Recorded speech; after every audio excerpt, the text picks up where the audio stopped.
Hi everyone, and welcome to my video on the top 5 demanding programming languages in 2023. In this video, I'll be discussing the most in-demand programming languages for web development, data science, machine learning, and other fields.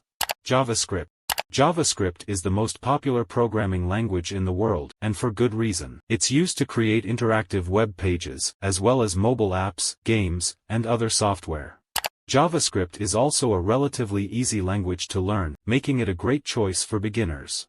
Python. Python is another popular programming language that's known for its versatility. It can be used for a wide variety of tasks, including web development, data science, machine learning, and artificial intelligence.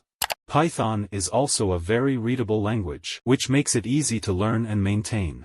Java. Java is a powerful programming language that's used for a variety of enterprise applications. It's also a popular choice for mobile development.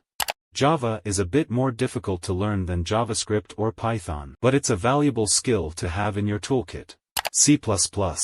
C++ is a powerful and efficient programming language that's used for low-level programming tasks. It's also used for game development and other applications that require high performance. C++ is a challenging language to learn, but it's a valuable skill for experienced programmers. Go.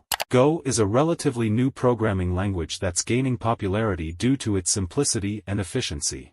It's a good choice for developing scalable and reliable applications. Go is also a good language for beginners, as it's easy to learn and use. Conclusion. These are just a few of the most demanding programming languages in 2023. The best language for you will depend on your interests and career goals.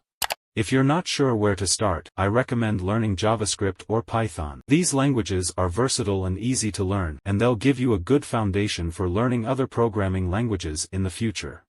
I hope this video was informative. If you have any questions, please leave a comment below. And don't forget to subscribe to my channel for more videos on artificial intelligence and technology.